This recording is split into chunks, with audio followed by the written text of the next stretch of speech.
This is episode 80. Wowzers. 80. Yeah. It's getting up there. Coming up on 100. 104 is 2 years, right? If we're doing this weekly, which we are. We have been. Yeah, what's bananas? Speaking of bananas. Bananas! I read an interesting news article today. What'd you about read? A British woman who has only eaten cheese, fries, and pasta for over 20 years.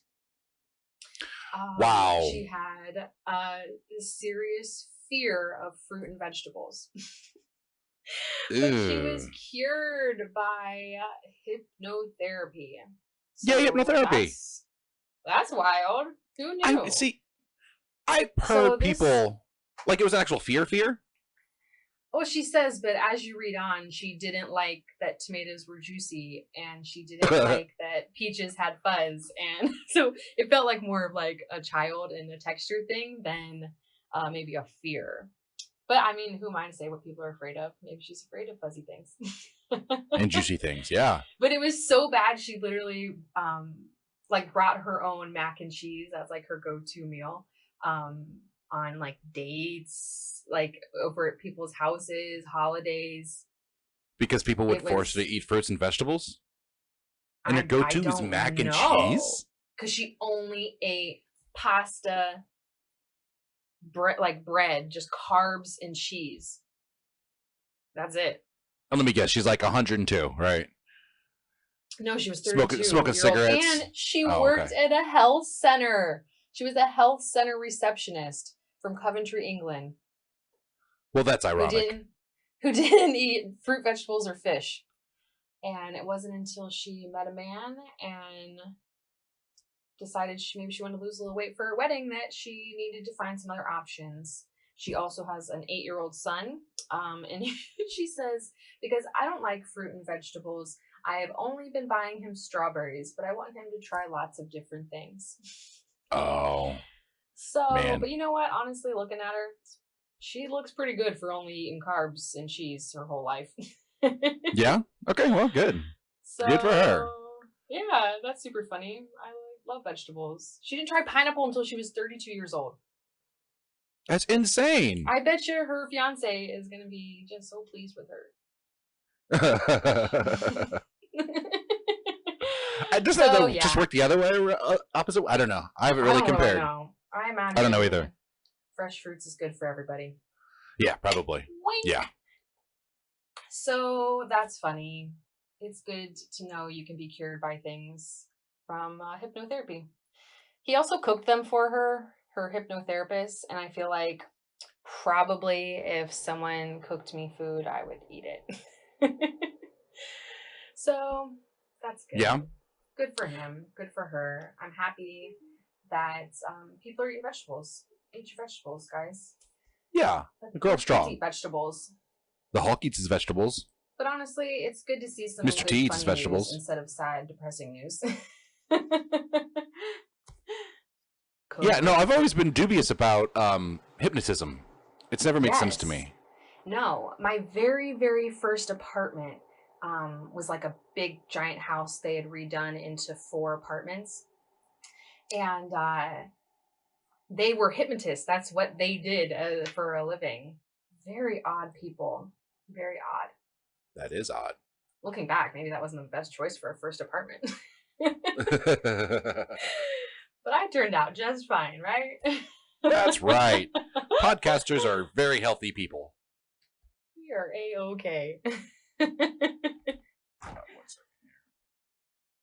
So yeah, eat your vegetables and be careful who you let talk to you in a mild manner voice. Calm, soothing voice that makes you want to fall asleep. And clicks sometimes. Yeah, so this is the Higher Minds podcast. I'm Papa Darby. Yeah, I'm Katie. Welcome. How are you guys? Enjoying Higher Minds podcast. Just kidding. I'm not hypnotizing you guys. You like it very much. You'll tell every all time. your friends. And then bark like a dog. So this is part 3 of the 3 parts. This is the final part. Yeah. This has been heavy. This has brought us both down for a couple of weeks. It has. It's a bummer. And the more you keep researching, that you realize the deeper it goes and how prevalent it is in every aspect.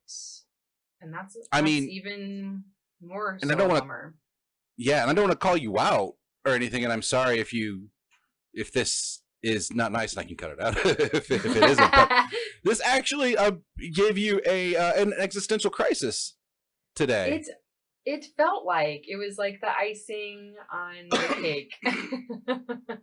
So, I mean, it's just, I feel like it does something to your psyche reading about it all the time. Like, and I have, honest to goodness, I have been not this specific, not the Corey specific, and all these people specifically, but I've been reading about sex trafficking, not just children, but women for a long time. And I recently had to step away from it for a few months now, maybe even longer, just because it's, I can't shake.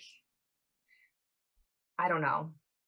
I can't. The feeling. What am I trying to say? Like, I'm like an empath maybe, and it's, you got to know how to protect yourself.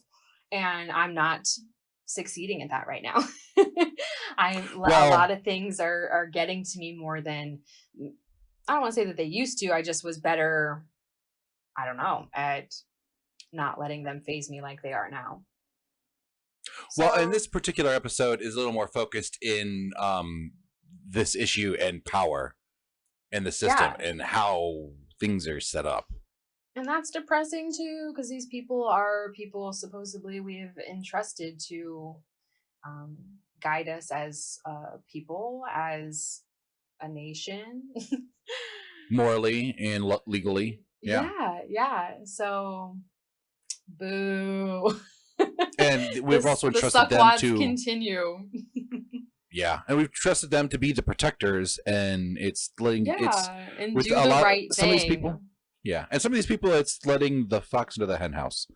Anyway, so our sources are cdn.factcheck.org, newsweek.com, chicagotribune.com, snopes.com, and wikipedia.org. Yeah, so mine are YouTube, usareally.com, cincinnati.com, local2.com, Wikipedia, cbs.com, newyorkpost.com, rollingstone.com, la Times, and dailymail.com. I couldn't stop reading. So it's easy to get sunk into this topic, especially also with too, I was telling you, like, about. I don't know a lot about these people or their jobs, and even though some of them are more current, I still know very very little about them. So this was all news for me too today. It's not like I'm just hashing out some things that I know about current events or people. So it's just like, man, y'all really do suck. Yeah. Well, and I mean, so this one's called Corey Feldman Part 3, the system, and we are specifically talking about politicians and how they play a hand into sex trafficking and the ugly world that it is. If you haven't been following, we both encourage you to go back, listen to Corey Feldman Part 1 and 2. But first we started with the individual, then we started with a small list of accused, and now we're focusing on a wider scope of accused people, and particularly the people that are highly involved in the system and how it works. Yeah.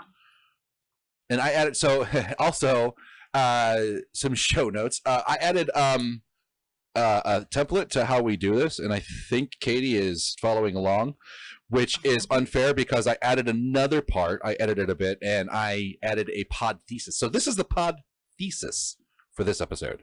The thesis of this episode is that some people whom we have entrusted to protect our children against predators are predators themselves. And because they have the legal power, nay, the expertise, they have been able to set up a legal system that allows people who are sufficiently savvy to get away with and continue to abuse children. Yeah. Today's episode is that. Warning. Again, this episode details some violent sexual crimes against children. Avert your ears if you need to. We're going to start with Mr. Dennis Hastert, Speaker Dennis Hastert. Born on January 2nd, 1942. He's an American former politician and convicted felon who represented Illinois' 14th Congressional District from 1987 to 2007. 20 years. And served as the 51st Speaker of the United States House of Representatives from 1999 to 2007. It's the most powerful position in Congress. That is, Nancy Pelosi is the Speaker now. He is the longest-serving Republican Speaker of the House history. After being convicted of financial crimes related to repeated incidents of child molestation, he became the highest-ranking elected official in U.S. history to have served a prison sentence. From 1965 to 1981, Hastert was a high school teacher and coach at Yorkville High School in Yorkville, Illinois. He was first elected to the United States House of Representatives in 1986 and was re-elected every 2 years until he retired in 2007.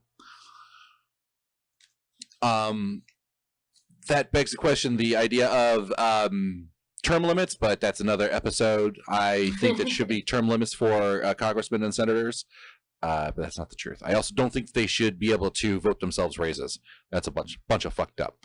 Unless they allow everybody else in America to vote themselves raises. Then that's fair. On May 28th, 2015, Hastert was indicted on federal charges of structuring bank withdrawals to evade bank reporting requirements and making false statements to federal investigators. Federal prosecutors said that the funds withdrawn by Hastert were used as hush money to conceal past sexual misconduct by Hastert. In October 2015, Hastert entered into a plea agreement with prosecutors. Under the agreement, Hastert pleaded guilty to the structuring charge, a felony. The charge of making false statements was dropped. In court submissions filed in April 2016, federal prosecutors alleged that Hastert had molested at least 4 boys as young as 14 years of age during his time as a high school wrestling coach. At a sentencing hearing, Hastert admitted that he had sexually abused boys whom he had coached. Referring to Hastert as a serial child molester, a federal judge imposed a sentence of 15 months in prison, 2 years supervised release, and $250,000 fine. Hastert was in prison in 2016 and was released 13 months later. In 2016, Hastert pleaded guilty to child molestation 10 years after leaving Congress. In 2006, Hastert declined to run for office again. He was indicted in 2015, serving 13 months in prison, and was released in 2017. Hastert had sexual contact with 5 underage males when he was a teacher between the 60s and 70s. The statute of limitations to bring sexual abuse charges had long run out, and prosecutors had said their best option for holding Hastert accountable was indicting him for federal banking violations, which is why they did all that. Hastert pleaded guilty. Blah, blah, already went through that. The charges were related to payments behind the man in the lawsuit. Hastert, who a federal judge called a serial child molester, served 13 months in Minnesota federal prison. Now 77, he has kept a low profile since being freed in the summer of 17. Neither he nor the now middle-aged man who sued him. So the guy who he was making payments to sued him for breach of contract when the payments stopped because they made an arrangement to continue to pay him, which is interesting, and I'll get to that. Why? So the man had now the middle-aged man who sued him has neither he nor the middle-aged man who sued him has ever appeared in court in the 3 years since the suit was filed. That's for the protection or the privacy of everybody. But on September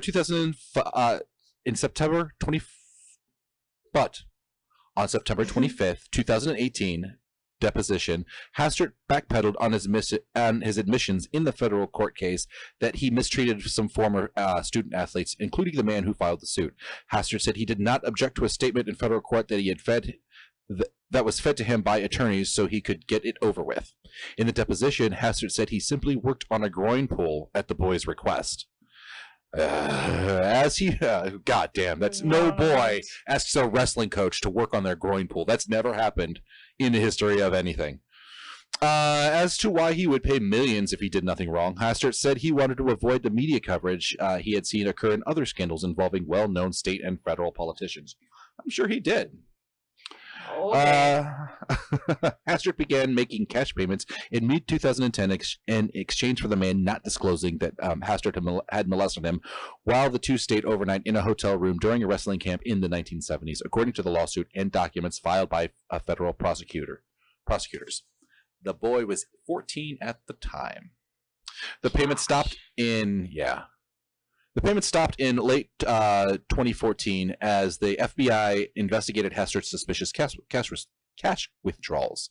The recipient, a standout high school wrestler whose parents had been close friends with Hastert, Gross, is suing for the remaining $1.8 million plus interest in a breach of contract claim. I love this.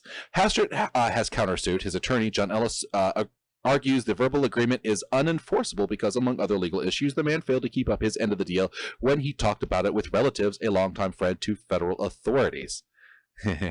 This is funny. In his deposition, the man admitted that he disclosed the hush money pact in general terms, but said his understanding of his obligation was not to go to a lawyer, not to go to law, police, and not to go to media of any kind. According to his deposition, the man gave $5,000 to a down-on-his-luck friend in late 2012 after telling the friend that something had happened between Hastert and I sort of motioned towards my crotch. And I said, so we have an agreement, and I know you can use some financial help, and I can help you. So that's not a breach of contract. And this fucked up agreement that Hastert agreed to pay that apparently the courts are upholding, he still has to pay. So that's funny. That's awesome. The man's attorney, Christy Brown, argues the comments were immaterial and did not violate the agreement. She said her client fulfilled his obligation under the pact, which she said only became public because Hastert violated banking laws and triggered an FBI investigation.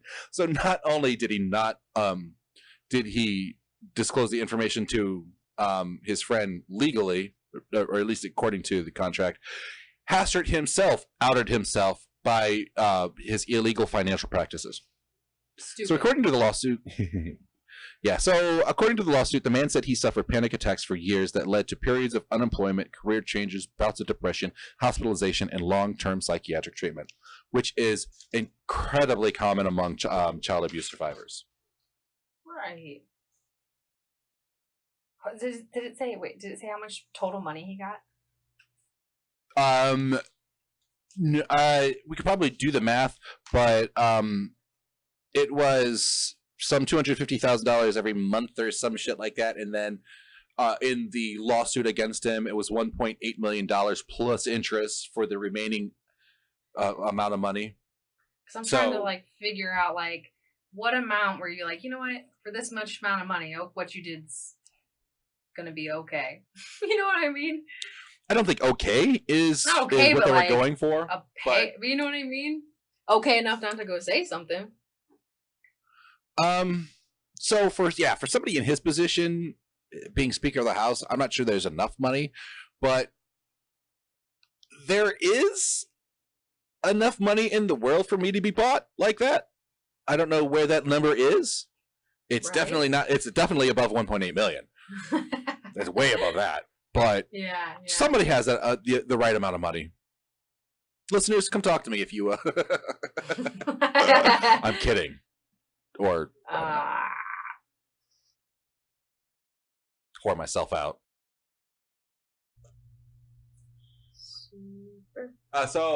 Rutabaga. Rutabaga. So, okay, I'm going to start with... This is the Rutabaga song. Yes, Andy Katie. Sing along. So, I'm going to start with Timothy Nolan. We need to lighten the mood here. I mean, this has been 3 weeks of this shit, so... of just serious plunders. Okay, so... Plunders. Timothy. That's a word. Plunder. So this fella, born on February 5th of 1947. This little fella here? yeah, he looked like a creep too. I was looking through some pictures of his court dates. I don't know which one you're talking about. Timothy Nolan. He was a state district court judge in Campbell County, Kentucky, from 1978 to 1986. That was the year I was born. I like to know that. So, it says Nolan has been one of the leaders of the Republican Party in Kentucky. In 2016, he was the Campbell County, Kentucky chairman of Donald Trump's presidential campaign after receiving the personal support of Donald Trump in early 2016. That motherfucker has gotten so many people sent to fucking prison.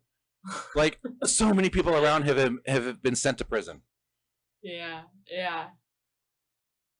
Talking about Trump, that is. Lots of his friends. Do you half wonder, was it a friend, or was it just like, do they kind of just like, you know what, they're Republican of the state, I support them? Like, is that what happens? Is that like a... I mean, Trump probably had no idea who the fucker was. I mean... Right. You know what I'm saying? Like, does any president really know who all these people are? Or they're just like, you know what, you're a Democrat and I support you. Trump, you're doing a fine job. I mean, Trump being not a lifetime politician, I'm sure he doesn't know many of these people. But part of the reason that politicians are successful is because they do remember the little people like that. So, I mean, I'm sure there is more. Yeah. I just wonder if they really know who these guys are, or if they're just like, oh, they're Republican, you support them. You know what I mean? Yeah. I don't actually Probably not. I mean, so to say that he's around him and he's part of it, he's a friend, no, he's not. He's a supporter, sure, but he's probably not a friend. Probably doesn't know him. Right. No. I can't imagine. So, but there are others. There are others. It just kind of goes over how he was a member of the Republican Party, identified with the Tea Party movement, later supported Donald Trump, but he was often criticized in Kentucky over his outspoken and controversial public figure that he was in Kentucky, which, I mean, Kentucky, I feel like that's probably a hard state to be a Republican controversial. Like, I don't know.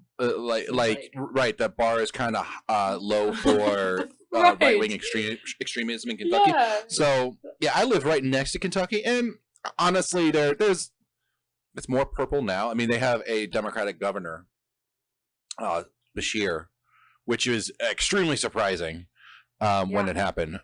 So, I mean, it was, those comments are better received in Kentucky than other places, sure. Gotcha. So, April 2016, Nolan unsuccessfully tried to remove and replace the senator and majority leader Mitch McConnell. That name sounds familiar to me for some reason. Is there a reason? Did you do something special? Yeah. Are you kidding? No. So he is the leader of the Senate now. I always rail against him. I call him Bitch McConnell.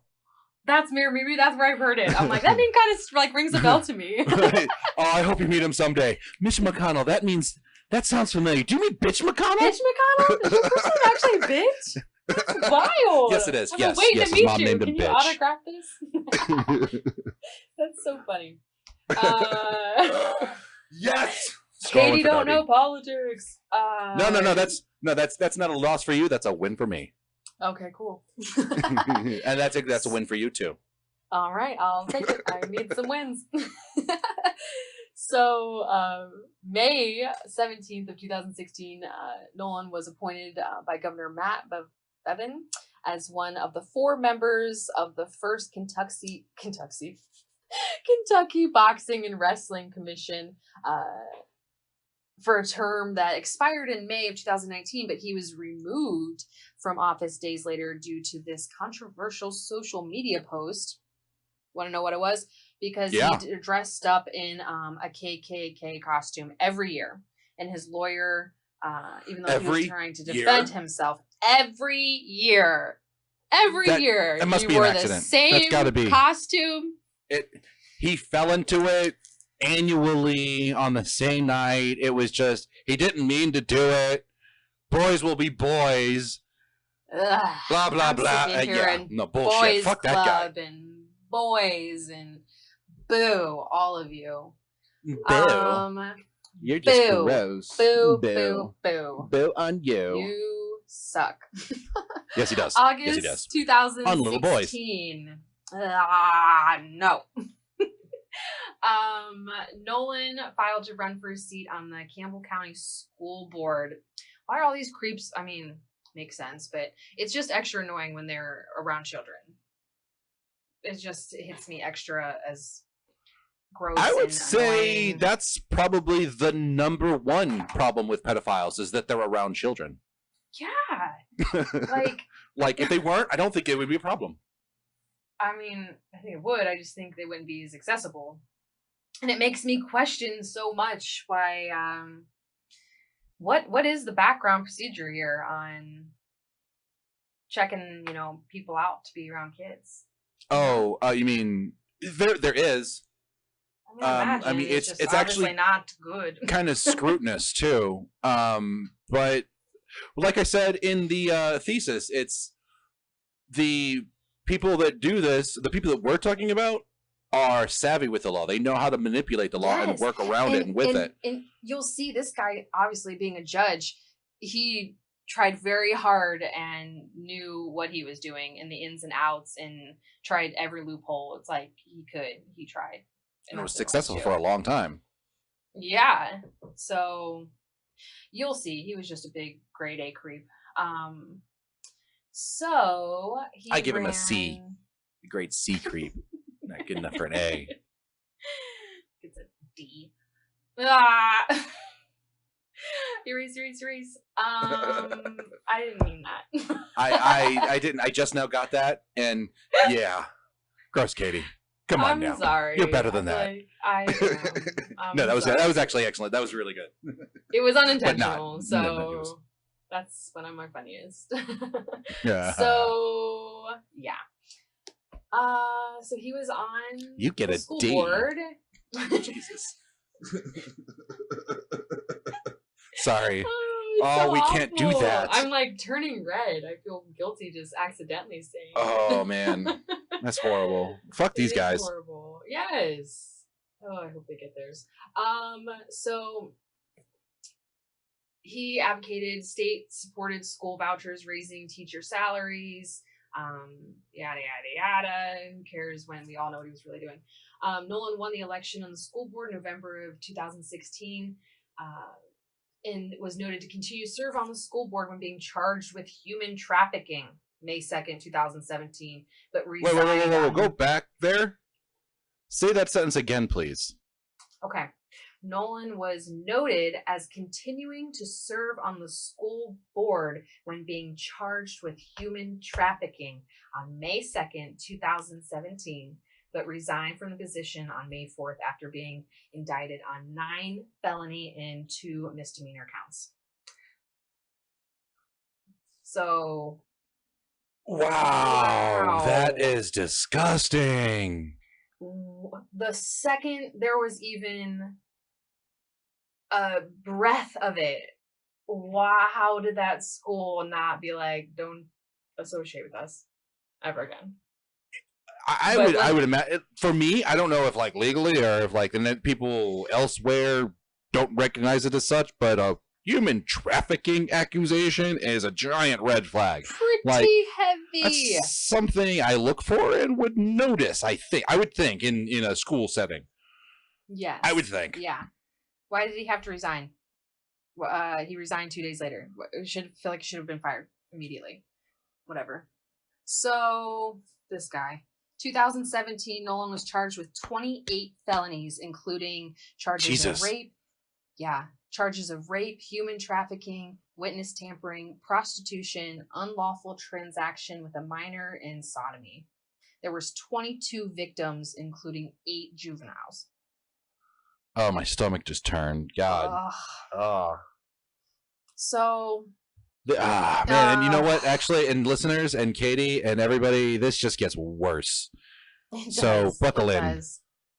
Yeah, this guy's special. So he initially pleaded not guilty to the charges on May 12th, um, 2017. What? How? On February 9th of Well, I mean, it's a 2000. legal strategy. Of course they do. I guess, but That's come the way. on. If you plead guilty, you're going to get what sentenced like then and there. Well, you're probably going to have a Yeah, sentencing hearing, but there's no like there's nothing to mitigate bargain. the. Yeah, Yeah. exactly. Unless unless there Ugh. is a plea bargain, you have a bench trial. But I don't quite know how all of that works. I'm not a Yeah. lawyer. But yeah, in order to possibly get a better outcome for you, you plead not guilty. Yeah.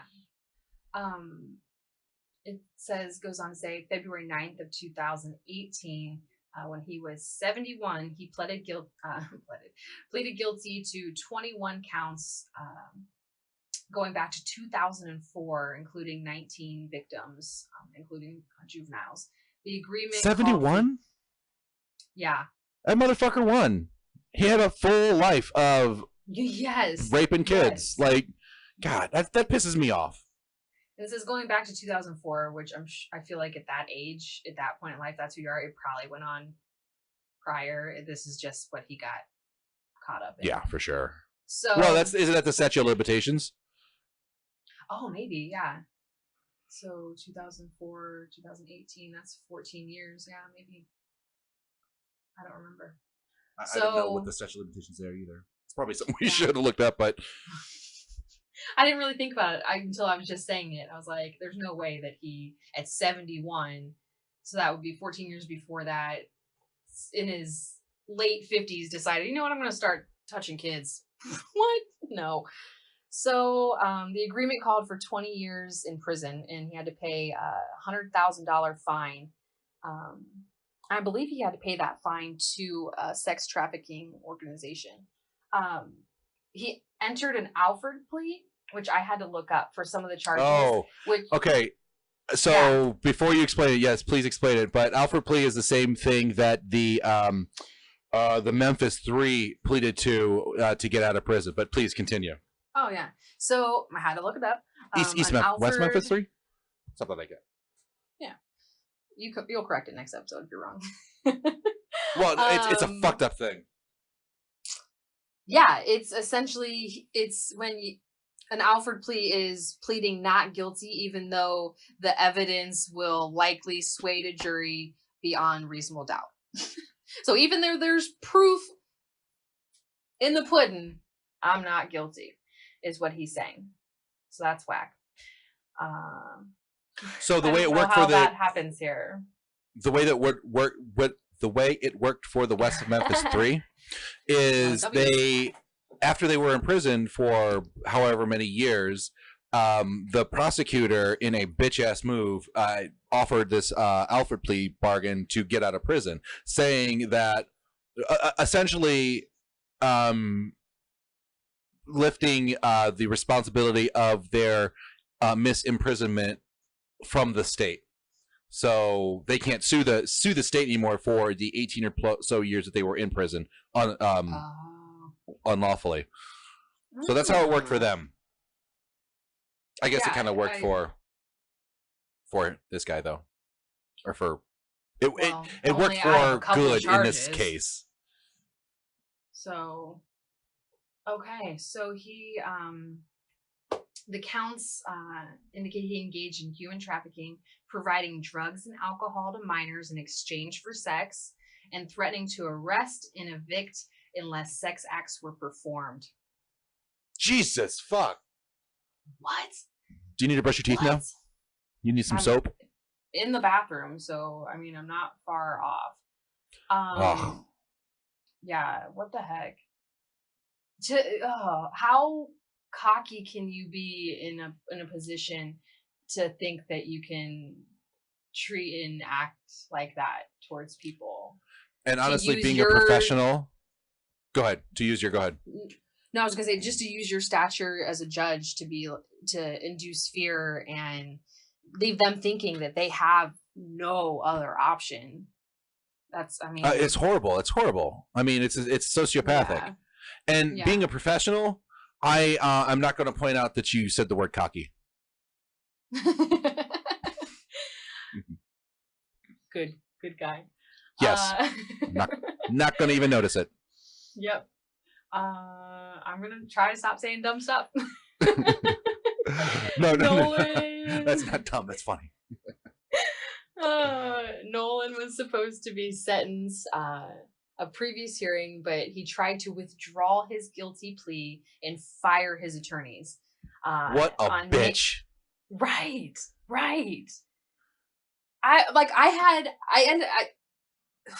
First of all, there was a very, very long list of politicians on both sides. And leafing through, trying to pick which ones to kind of go over was overwhelming almost. And so I hadn't heard of this guy, but when I saw his actual convictions, I was like, well, hold up. How do I mean, that feels like huge to not have heard, not know his name at all. But they all had crazy stories like this. And I mean, wow, I don't know. I don't remember where I was going. It's just wild to me that this is happening. And oh God. And recently, I mean, this is 2017. That was 2 years ago. Yes. So, but then to be like, you know what? Yeah, guilty. And they're like, change my mind. Let me go ahead and fire these guys and try and do this again a different way since I lost. That's what it feels like. A sore loser when you're already a loser. No. I mean, he's a judge. I'm sure he had a strategy. Like, he's not a stupid guy. Yeah. Yeah, it says his attorney asked for probation, and because the judge, Kathleen Lape, denied that request. So good for her. So Assistant Attorney General Barbara Whaley argued for jail time, and she pointed out that there was 19 victims, and some of them being minors. Most of them were like addicted to drugs, like troubled runaways, things like that. He obviously had like a type. Well, yeah, he's a fucking sociopath, pedophile who preys on the vulnerable. And they are, and for sure, runaway drug addicts are particularly vulnerable. Yes. Especially the gay ones, since like there's such a huge population of gay teens that are homeless because mostly because of family issues, that they're not accepted or something. And then this guy, being a fucking judge, absolutely knows the demographic inside and out. Yeah. Yes. And just took advantage of it. And they're easily accessible to him, not only in his courthouse, in that environment, but as someone on the school board. I mean, oh my gosh. So I mean, yeah, he can from K to 12, he can sit there and pick a kid up and groom him and get them all fucked up. Or know exactly who's on drugs and who's out of the house and who, it's like, and each proclivities and yeah.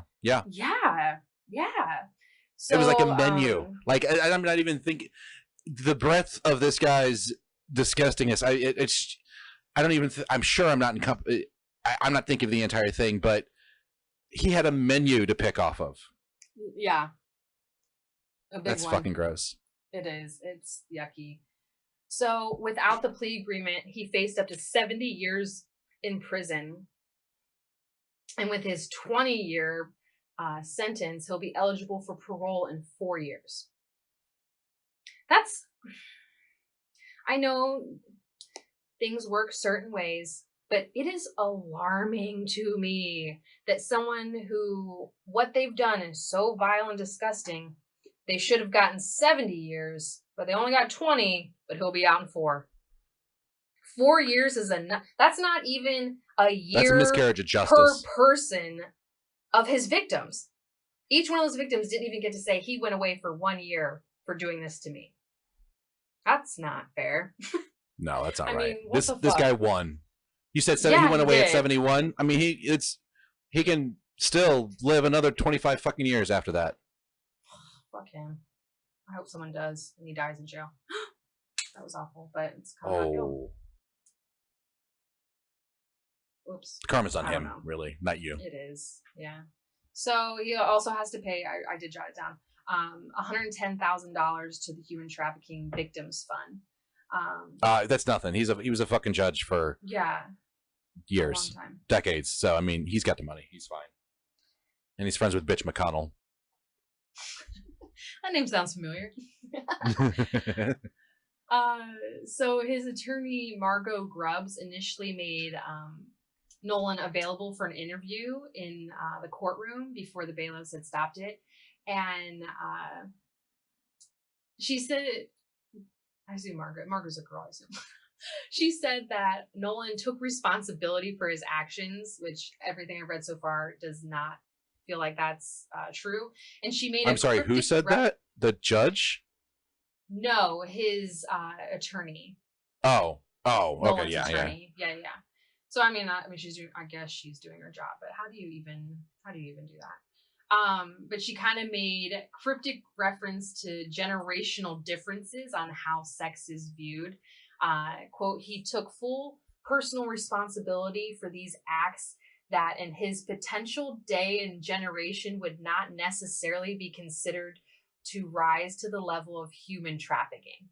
What the fuck is that shit? Right? Oh my god. I don't see how that's not ever, like, in any decade, any age. So you're saying 30 years ago this would have been fine? What? I don't understand. 30, 50, 70 years ago, he would have been strung up for being gay. God, yes! Jesus. Golly. So, going on to say, what is the change? The power differential between men and women, she said. Okay. So because then men were viewed more powerful, it was okay? Is that what now you're trying to say? Because now, like, back it up. Beep, beep, beep. Like, I don't understand. Like, you're digging a hole bigger than you can fill back up with all your bullshit. But she kind of, I guess, hinted around that there was more to the story but would not elaborate. Well, isn't that your job? Elaborate and get him free if it ain't no big thing? So she hinted that there was more to the story but wouldn't elaborate. Quote saying, I'm saying the underlying facts as alleged by victims do not necessarily equate to what really happened because we all know in life there are two sides to every story. The sad part of it is oftentimes the criminal defendant finds himself at an insurmountable obstacle in order to prove complete innocence. Everything she said made me more mad at him somehow. If I could be more mad, I was. But two sides. So wait, hold on. So first she says that what he did wasn't really a crime, but then there's two sides. I'm wondering what their story was. Did you get that? Like, you said 22 kids, right? They weren't all kids. 9 of the 22 were kids. Okay, whatever. 9 kids, and right. So, but exactly, they were kids. We all know this. Yes. He had sex with them. We all know this. He gave them all drugs, right? Or is that known? Yeah. But the age and the sex are known. So, what are the two sides there? I don't. What's the other side? Exactly. That's I'm like everything she's saying just made me. This was all kind of like an interview. It wasn't like before it got shut down. So I couldn't find a whole lot more on. Because it said that she hinted around there was more to the story but wouldn't elaborate. But because it was just like a weird interview that got broke up, it never went on. So the prosecution read 10 victim impact statements that detailed degrading sex acts, reoccurring dreams, and continued fears of Tim Nolan. One of them read that Tim Nolan knew vulnerability when he saw it, which we literally just got done saying. He could cherry pick from a whole list of them. He's clearly adept at it. He had lots of practice. Another one of the girls said, quote, I was forced to stay in his apartment in Alexandria and was told if I ever left, he would call the police and I would go back to jail because I was on the run. I ended up turning myself in because jail was better than one more second spent with Tim Nolan. You said that was a girl? So sad. Yeah, that one was a girl. Oh, I thought it was strictly boys, but were there boys too? Not that that makes it any worse or better, but were there boys too? Yes, because there was charges of well, I guess I assumed that of sodomy, so I assumed there was probably. I mean, it doesn't matter. It doesn't put any layer of malfeasance to this at all, in my opinion. It's no, girls or boys, it doesn't matter. But so that I thought, so he wouldn't have been struck with being gay. But so he imprisoned a underage girl and treated her better than jail would. Or sorry, treated her worse than jail would. Than jail would. Well, I mean, being forced to have sex with a creepy old white guy and be locked in his house or apartment or whatever. It was just one of his many properties, it kind of sounded like. So, it's so foul. It's so foul. And I just think,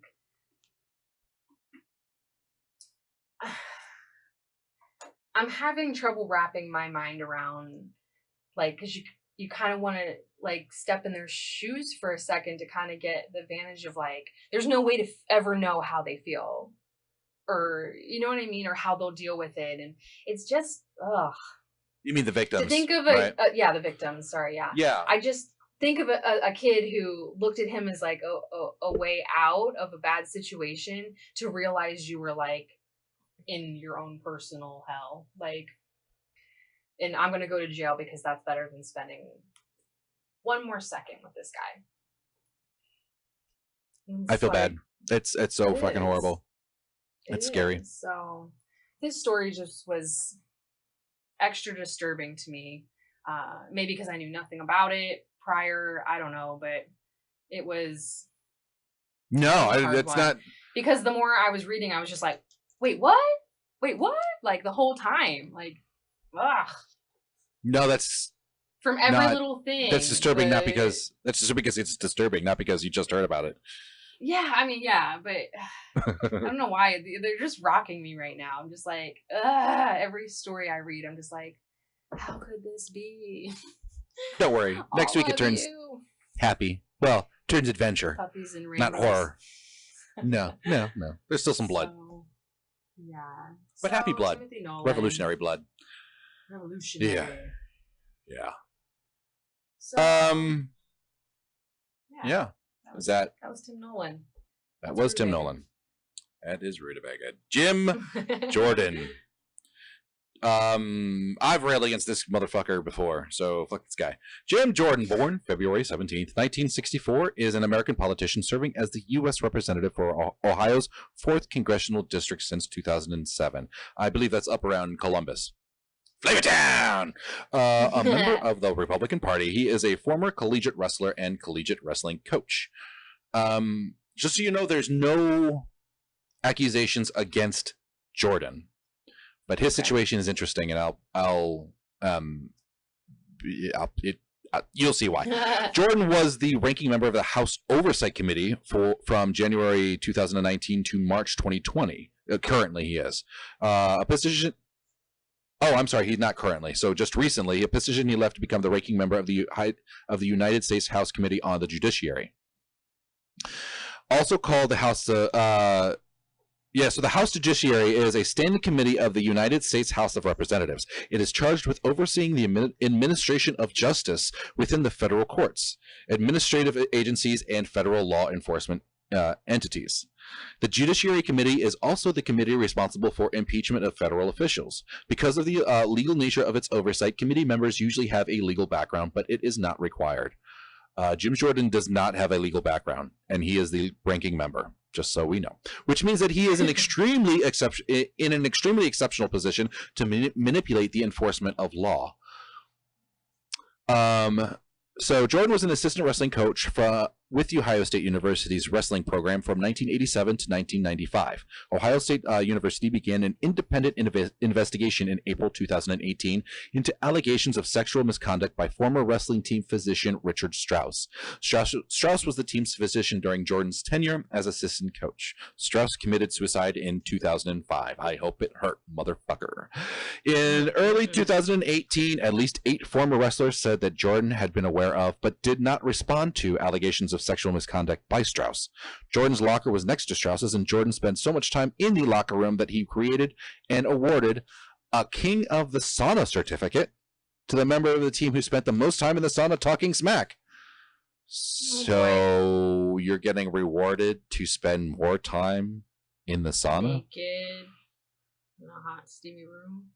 Former wrestling team member David Range, Mike DiSabato, and Dunyasha Yetz asserted that Jordan knew of Strauss's misconduct. Yetz said, for God's sake, Strauss's locker was right next to Jordan's, and Jordan even said he'd kill him if he tried anything with him. No wrestlers have accused Jordan of sexual misconduct, however. Jordan was named as a defendant in a lawsuit against the university by 4 former wrestlers. Several former wrestlers, including ex-UFC fighter Mark Coleman, alleged that Hellickson contacted 2 witnesses in an attempt to pressure them to support Jordan the day after they accused the congressman of turning a blind eye to sexual abuse. Jordan was refused to. Hellickson is an associate of Jordan. I forget in what capacity, and I think I forgot to write it down. But he's a friend of Jordan's. Jordan has refused to cooperate with the investigation into Strauss. What the fuck? Why? He is the ranking member of the Judiciary Committee, and he refused to cooperate with an investigation. That's fucking. Oh my God. Jordan described his accusers as pawns in a political plot, motherfucker, and stated that he did not even hear any locker room talk about Strauss or sexual abuse at OSU. In response to Jordan's denials, Mike DiSabato said, I consider Jim Jordan a friend, but at the end of the day, he is absolutely lying if he says he doesn't know what's going on. On July 13, 2018, the editorial board of the Cleveland Plain Dealer asserted that Jim Jordan must acknowledge that he knew. In May 2019, DiSabato filed a Title IX lawsuit against OSU. In one count of the court papers, DiSabato claimed that a second cousin of Jordan's attempted to intimidate and retaliate against DiSabato in 2019. And Jordan has the power to do that and then let whoever does that get away with it because he's the enforcer of these laws. In 2019, DiSabato shared text messages with NBC News that were corroborated by another former wrestler, indicating that Jim Jordan, Russ Hellickson, and high school wrestling coach Jeff Jordan, Jim Jordan's younger brother, conspired to engage in witness tampering and intimidation when they called Coleman and Coleman's parents to pressure Coleman to recant his earlier accusation that Jordan was aware of the abuse. You can't do that. That's illegal. In November 2019, a retired wrestling referee filed a lawsuit alleging that he had warned Jordan and Hellickson about Strauss's misconduct. Jordan promptly dismissed the referee as another person making a false statement. In February 2020, Adam DiSabato, the brother of Mike DiSabato, testified before the Ohio House Civil Justice Committee that Jim Jordan called me crying, groveling on the 4th of July, begging me to go against my brother. Begging me. Crying for half an hour. That's the kind of cover-up that's going on here. Anyway. Cool guy. Fun at parties. Rutabaga. Rutabaga. Wow. So, okay. The next guy I chose was Anthony Weiner. Weiner. I love it. Weiner. That was half the reason I chose him. And I did know his name. I remember there was like a million spoofs and videos and memes, it felt like, about his discretions. So, born September 4th of 1964. Same year as Jordan. Yes, I know. And I was like, listen, I'm like, wait, was it the same? Oh, it was a pretty close birthday. But I got a lot of information about him because I just found the whole thing incredibly fascinating. What a weird character. That's what he feels like as a character. Okay, sorry. So He is an American former politician and convicted sex offender. He represented New York's 9th Congressional District from January of 1999 until June of 2011, winning 7 terms as a Democrat and never receiving less than 60% of the vote. Popular guy. So, his name's Wiener. Yeah. I mean, who doesn't like Wiener? Yeah. You're silly. He resigned from Congress in 2011 after an incident which a sexually suggestive photo that he sent to a woman via Twitter was captured and publicized. I saw it. So, did you? Yeah, did you not? I did not. Oh, yeah, it's an imprint of his cock. Clicked. Is what it is. It's whatever. We're sending. I mean, I wouldn't hit it. Sometimes it's amazing that guys are like, you know what? I know this might ruin my life and career, but I'm gonna go ahead and send this. I need to rethink my decisions. I mean, it's rare that you see one that is so different from another that you're like, yes, whatever you want from me, it's yours. That's why, oh God, these idiots. So that's why his story, especially to me, was like, you're stupid. I don't have that same experience. I don't know. Guys are wild, that's for sure. May 19th, 2017, Wiener. I meant to change these to his first name, so I didn't have to keep saying that and giggling like I'm 12. I'm glad you didn't. He pled guilty to another unrelated sexting charge of transferring obscene material to a minor who was 15 and sentenced to 21 months in prison in order to pay a $10,000 fine, and was required to permanently register as a sex offender. Wiener began serving his federal prison sentence in November of 17 and was released from prison in February of 19 to a halfway house custody in May of 2019. So, in the sex offender community, a halfway house is also known as a chub. Can I make those jokes? Is that okay? That was a good one. I'm for that one. Okay. I support this message. Just kidding. I should say that because this is politicky. That was funny. You said chub. So yeah. He's a New York City native. I just had to put in some of this stuff because I just thought it was interesting.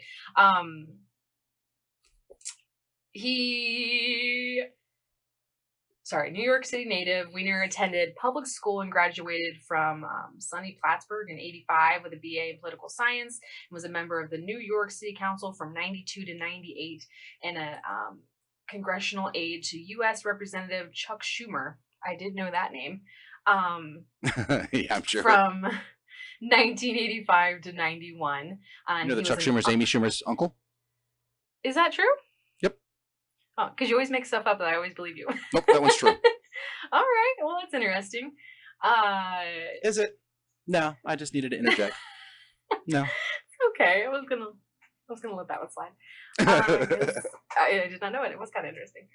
So he was an unsuccessful candidate for mayor of New York City in 2005 and 2013 New York City mayoral elections. So he tried twice and failed. So some other criticisms and controversies. Can you imagine her friends when she told them they were going to get married? And she's like, "I'm going to marry Wiener," and they're like, "Yeah, but what's his name?"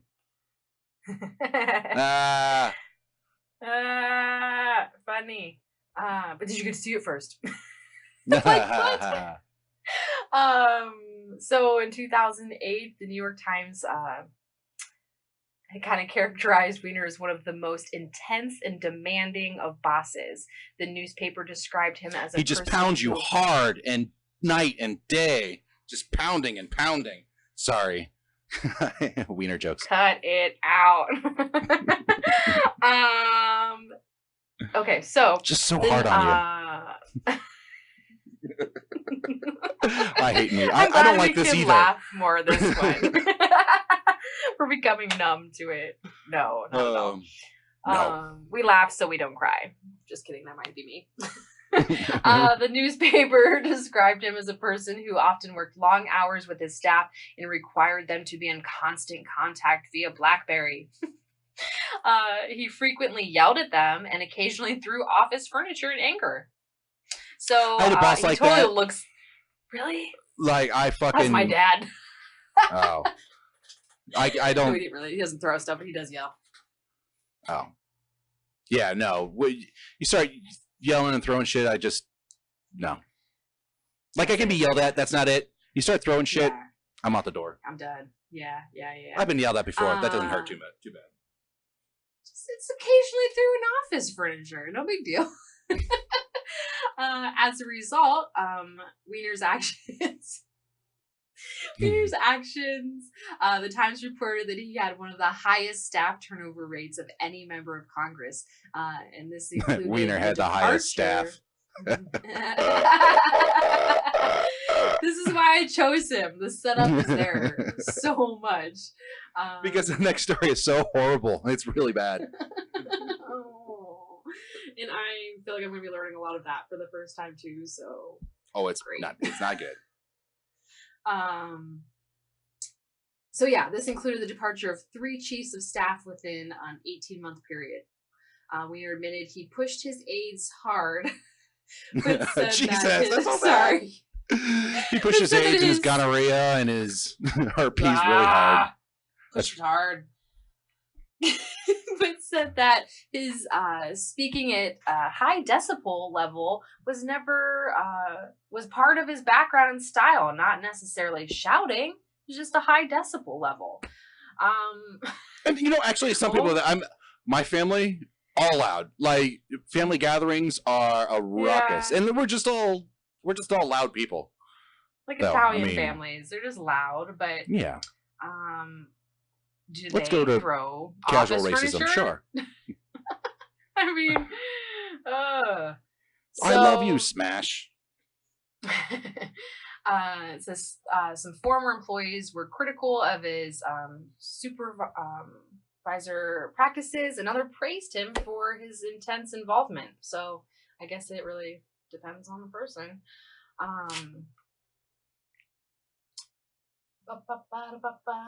So I thought this was a little bit funny. I'm going to summarize it. I probably don't need to read this whole thing. But in 2010, a license plate check by Capitol Hill newspaper roll call showed that Wiener's vehicle were among several owned by members of Congress that had unpaid tickets.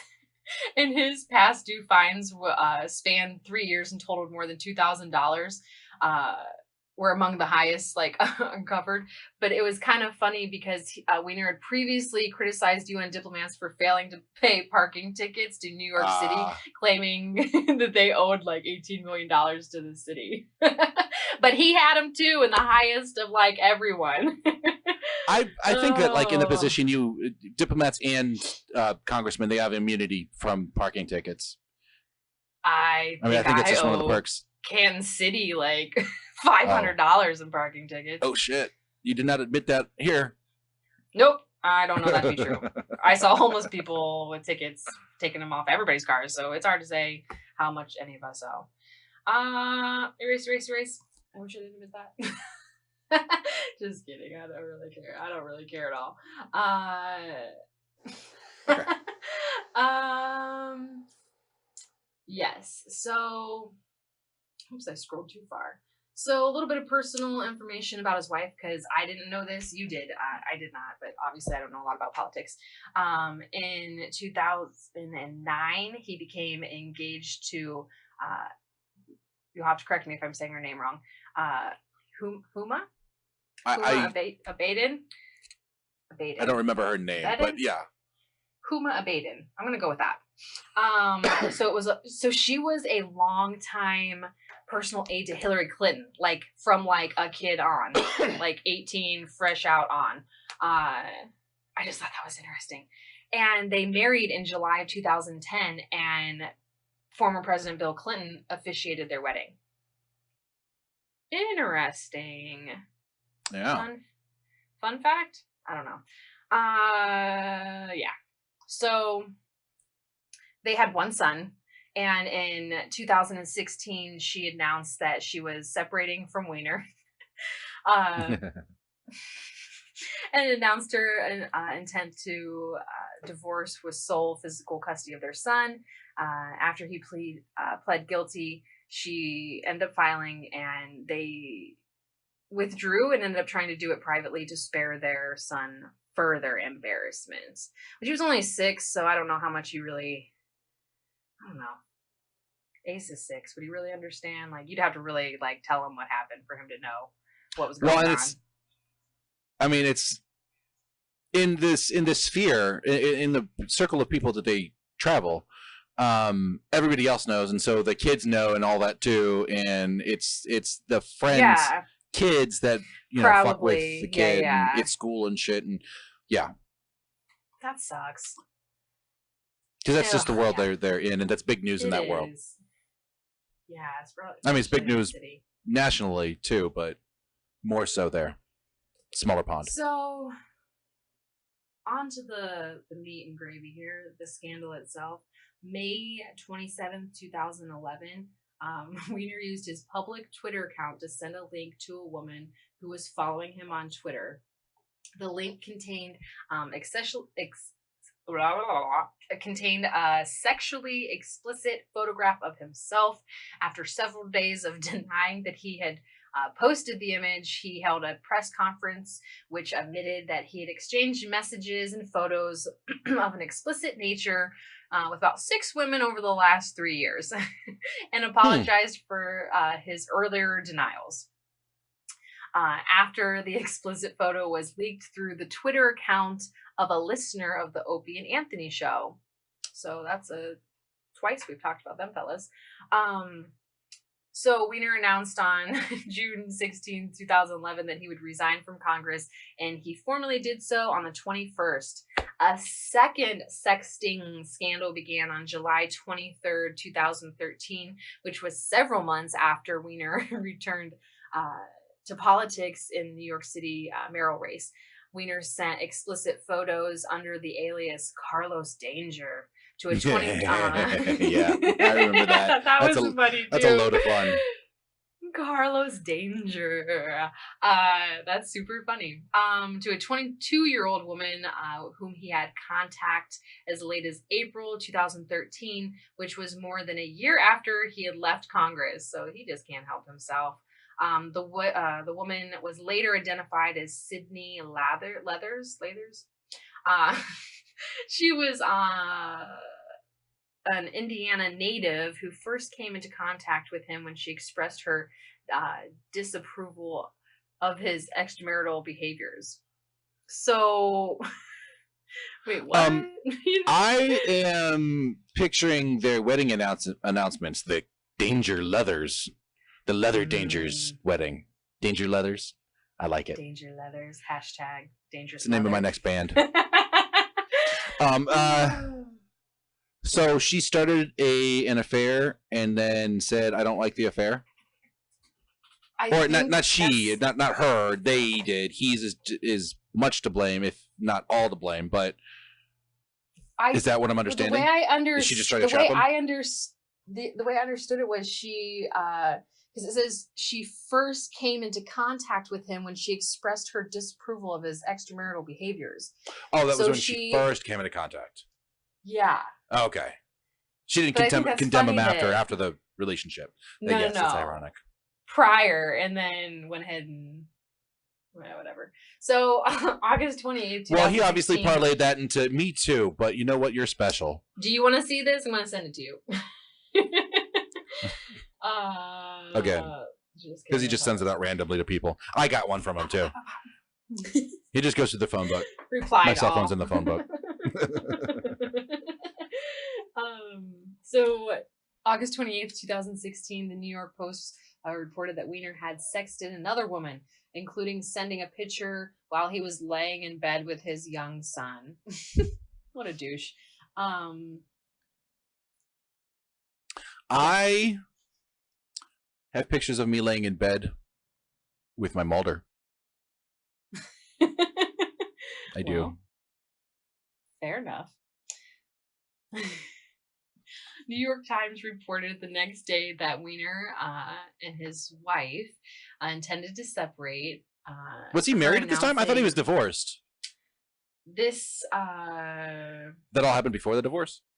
This was 2016. This was 2013. Because there were several, like it happened prior to when and then he tried to get back in the mayoral race, and he was a serial failed miserably at that. Yeah, he couldn't help himself. He just bored, lonely. I don't know. Why do you keep doing that? I don't know. So yeah, after a long and painful consideration and work on my marriage, I made the decision to separate from my husband. Anthony and I remain devoted to doing what is best for our son, who is the light of our life during this difficult time. You said dick. I knew you wouldn't just let that go and let me keep reading. Not that one, sorry. It's fine. Okay, sorry, please. All right. I'm gonna swallow my spit and try to talk clear. So she asked for some privacy. Feels fair enough. I keep hitting the wrong button. It goes all the way up to the top. So the scandal. Good thing I titled them like chapter books still. So 2016. September of 2016, claims were published that Weiner had engaged in sexting with a 15-year-old girl from North Carolina. The devices owned by Weiner were seized as part of an investigation into this incident. The report prompted a criminal investigation, and Weiner's laptop was seized. Emails that were pertinent to the Hillary Clinton email controversy were discovered on the laptop. This prompted FBI Director James Comey to reopen that investigation 11 days before the 2016 U.S. presidential election. Hillary Clinton has cited Comey's decision as the reason why she lost the election to Donald Trump. I didn't know a lot of that. So, Daily Mail published an there's a lot of factors. Yeah, I'd have to read more about it. I feel like I remember like a laptop thing, but I couldn't tell you much more about it.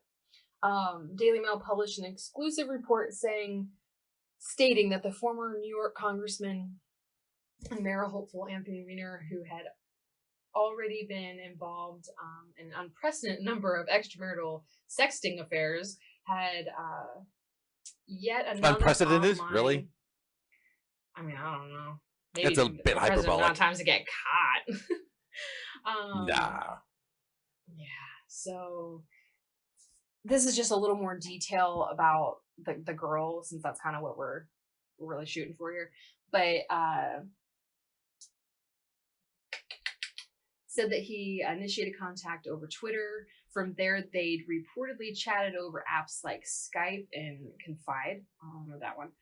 Where he'd send shirtless photos and ask her to dress up in schoolgirl outfits, ask her to touch herself over video chat, and even ask her to engage in rape fantasies, though the report does say that he changed the subject after she objected to that.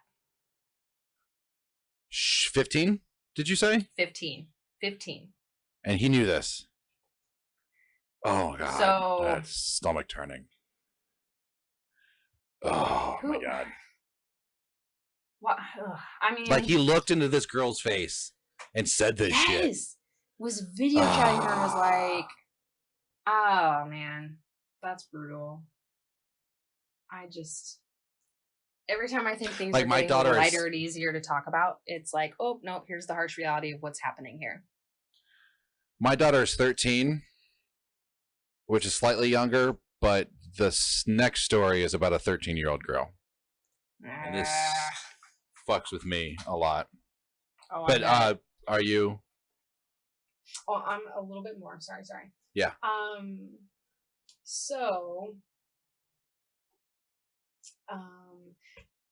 January 31st, 2017, the Wall Street Journal reported that federal prosecutors are weighing whether or not to bring child pornography charges against him over the incident.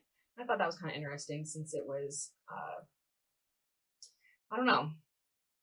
Like, I don't know why they wouldn't. Like, yeah, like, or why it wasn't originally. I guess I don't know. But under a plea agreement, he intended to plead guilty to a single charge of transferring obscene material to a minor. Under the agreement, Weiner faced a sentence of 21 to 27 months in a federal prison and would be required to register as a sex offender for the rest of his life. So I guess there's that. So he reported to a Massachusetts jail and began his sentence, and he got 3 months off for good behavior and was released in February of 2019. And good behavior. Yeah. He didn't text anybody's junk in jail. I guess not. I mean, that was his problem. Pictures of it and slid it next to the next. I drew this for you. Apparently, he had that and parking ticket problems. I guess he didn't get in parking tickets in jail either. So I mean, he was just kind of living then, right? I guess. A couple fun facts, if there can be. I'm not sure you know what fun are. Or maybe I just like fun facts and wish everything was fun.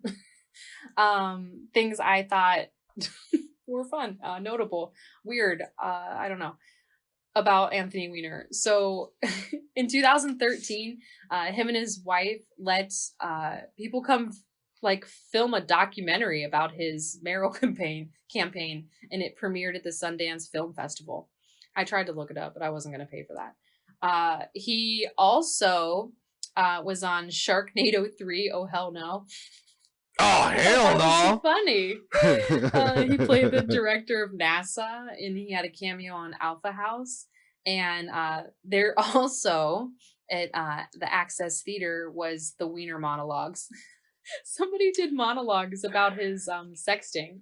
I just That's thought gross. That was also so weird. I mean, I fully think that the sexting adults is fully open for comedy. I mean, sex scandals don't faze me. A person, I don't think is right. I don't like it. But a person cheating on their wife with and everybody's a consenting adult. Yeah. Like that's not news. That happens. It's not, and it does. That is not a judgment, or I don't use that in judgment for a person's what am I trying to say? A person's ability to do their job. Yeah. Yeah. I mean, yeah, they shouldn't be a couple. They should get divorced and stuff. That's fine, but I don't feel that's a wide-ranging judgment until you say shit like that to the face of a 15-year-old girl. Yes. That changes the story entirely. Absolutely. So I don't think that's funny at all. I don't think there's anything funny about that. I don't think anybody should be. No. Everything else, I think it'd be great to be monologued. That was a 15-year-old girl. You want to repeat that shit? Yeah, I should have maybe noted or looked more details into, was this the first, second time, third time? Like maybe it came out before it came out that he had done this with a child. Because in the beginning, I think it was more so adults. Yeah. I think this is the only allegation of child predator. Yeah, that I could find. Yeah. So, yeah. Weird. So this is next one. Oh yeah, Rutabaga. Sorry. This is the heavy hitter. This makes me hate. This is about two people, but one in particular. The other person we don't need to worry about anymore. This is a 13-year-old girl. This could be your daughter. This is a little girl. I want everybody to remember that as I'm reading this through. John Trump filed on 10/13/2016. In the United States District Court, Southern District of New York, Jane Doe, proceeding under a pseudonym, Plaintiff v. Donald J. Trump and Jeffrey E. Epstein, defendants. These are legal documents. These are the actual court records. I'm just going to read through. This is a complaint for rape, sexual misconduct, criminal sexual acts, sexual abuse, forcible touching, assault and battery, intentional and reckless infliction of emotional distress, duress, false imprisonment, and defamation. They are accused of threats of death and or serious bodily injury by the defendants that took place at several parties during the summer months of 1994. The parties were held by defendant Epstein at a New York City residence that was being used by defendant Epstein at 9 East 71st Street in Manhattan. During this period, plaintiff was a minor of age 13 and was legally incapable under New York law of consenting to sexual intercourse and the other sexual contacts detailed herein. The rapes, first, second, and third degrees, sexual misconduct, criminal sexual acts in the first, second, and third degrees, sexual abuse in the first, second, and third degrees, and forcible touching detailed herein are unlawful under New York law and constitute the torts of inter alia, which in Latin means, among other things, assault, battery, false imprisonment, and intentional or reckless infliction of emotional distress, including threats of force and serious bodily harm under New York law.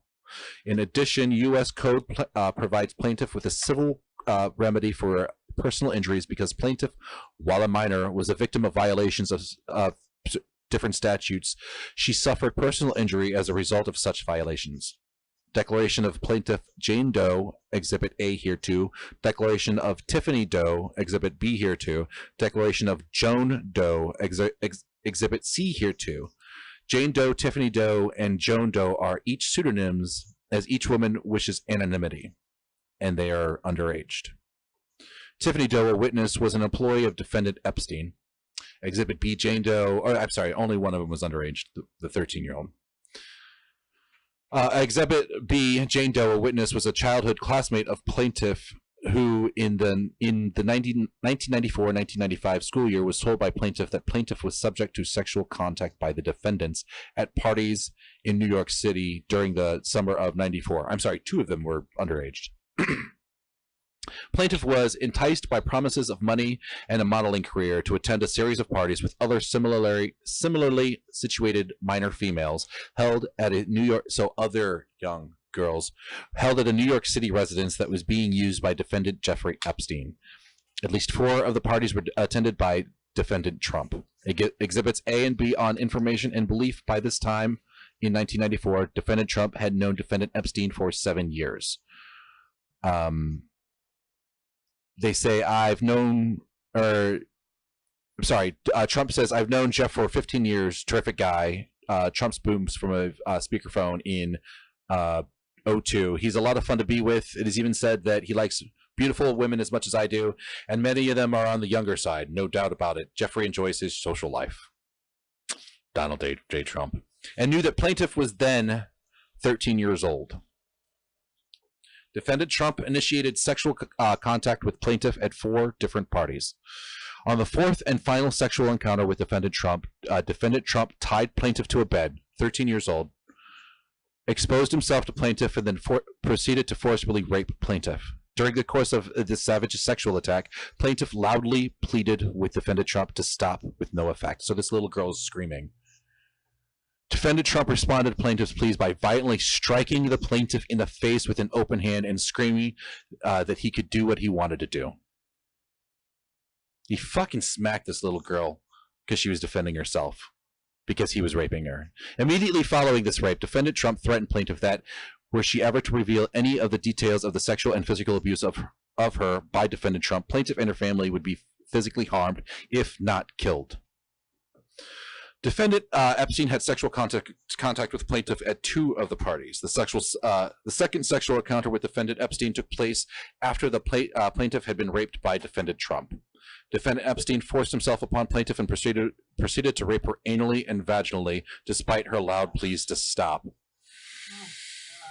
I'm glad he's dead.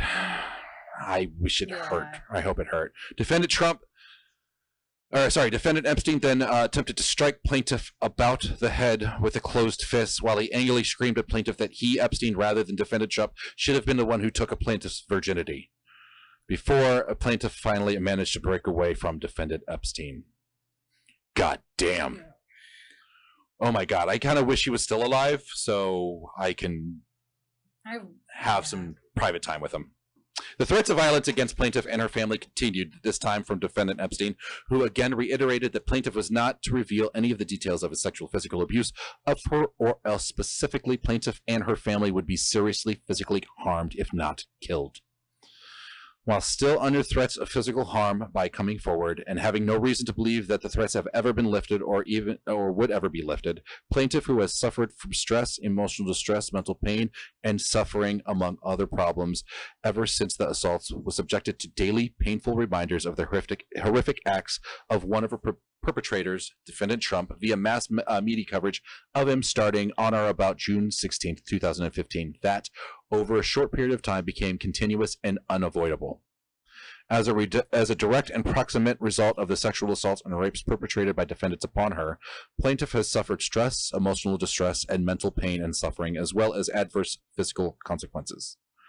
Plaintiff was unrelentingly threatened by each defendant that, were she ever to reveal any of the details of the sexual and physical abuse caused by her defendants, plaintiff case and her family would be physically harmed, if not killed. The duress is not terminated, and the fear has not subsided. The duress is an element of or inherent in the underlying causes of action complained of herein. The duress and coercion exerted by defendants have been such to have actually deprived plaintiff of a freedom of will to institute suit earlier in time, and it rose to such a level that a person of reasonable firmness in plaintiff's situation would have been unable to resist. She was 13. Of course she did. Of course she was scared. Of course. These men tortured her and had fun doing it. Our president, both defendant, let plaintiff know that each was a very wealthy, powerful man, and indicated that they had power, ability, and means to carry out their threats. Indeed, defendant Trump stated that plaintiff shouldn't ever say anything that she didn't want to disappear, like Maria, a 12-year-old female that was forced to be involved in the third incident with defendant Trump, and that the plaintiff has not seen since that third incident, and that he was capable of having her whole family killed. The duress had prevented plaintiff from starting litigation before this year. However, as soon as she surfaced, she received threats. More specifically, shortly after her complaint filed in California on April 26th, 2016, she started receiving threatening phone calls on her cell phone. In November 2016, just days before the presidential election, Bloom suddenly announced a press conference with Bloom as her attorney, with Jane Doe, announced a press conference that with Jane Doe that had been canceled, saying that Doe had become frightened after receiving death threats. 2 days later, Doe's lead attorney, Tom Meager, filed to dismiss case. Jane Doe has not been heard from since. Dang.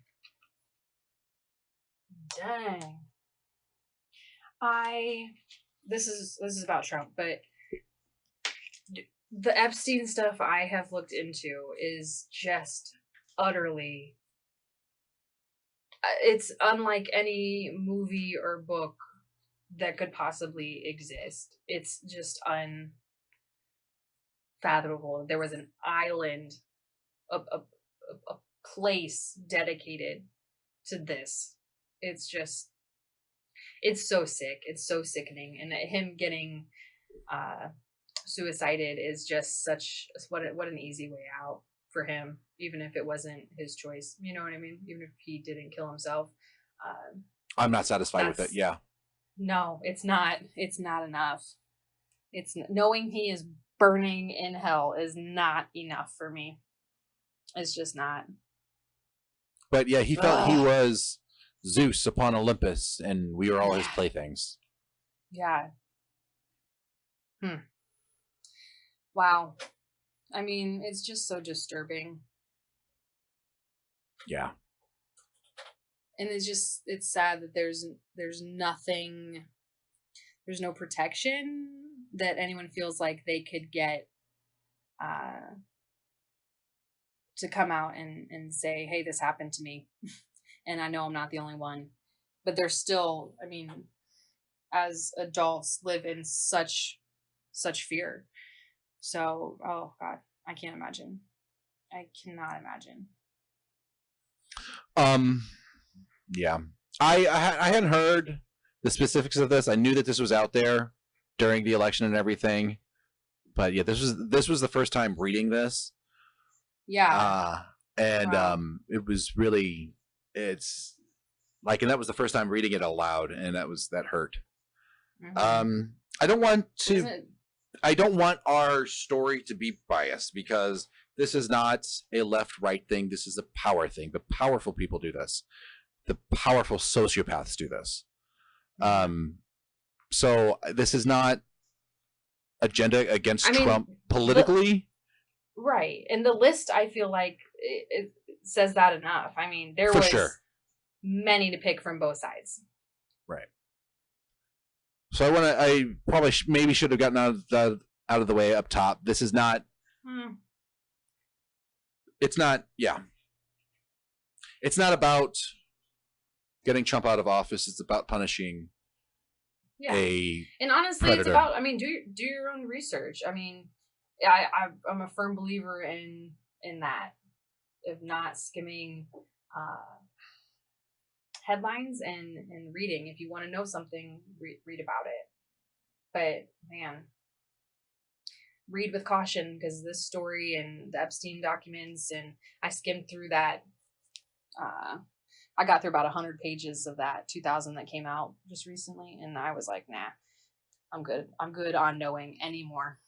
So yeah, no, except for the show, knowing that it's there, I know the kinds of things that sick people fucking do to other people, and I've read some of the stories, and I don't. Yeah, I've read enough of the stories and know enough of the details that if people have done before, that I don't need to know more details of the new stuff. Exactly. So, except that contradicts what we said before. We really do need to know the details. The details do need to be out there. But yes. But me personally, I don't know how many times I need to read the details. I know the details. I have read them. I don't want to keep reading them after this, okay? Next week is nicer. Yay! Next week is a bit patriotic. Next week is you know what? To find out what next week is, where could they go?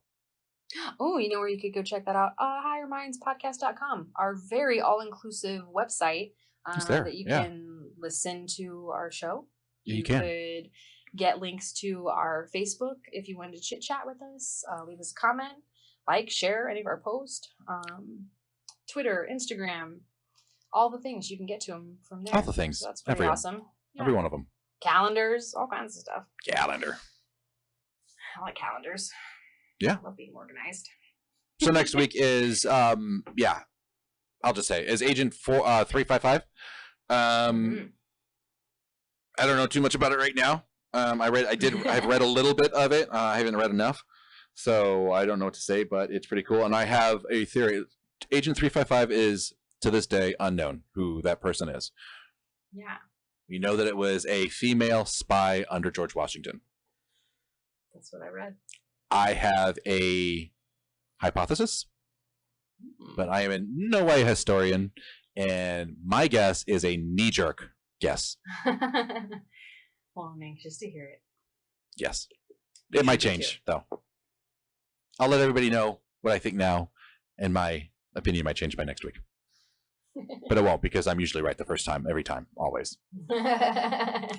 That's totally not true. Anyway, that's why I laughed so hard. If you want to listen to this bright, shiny, happy episode, where would you listen? Mm-hmm. I would go to SoundCloud. That's where I listen. But you could go to iTunes. You could go to Spotify.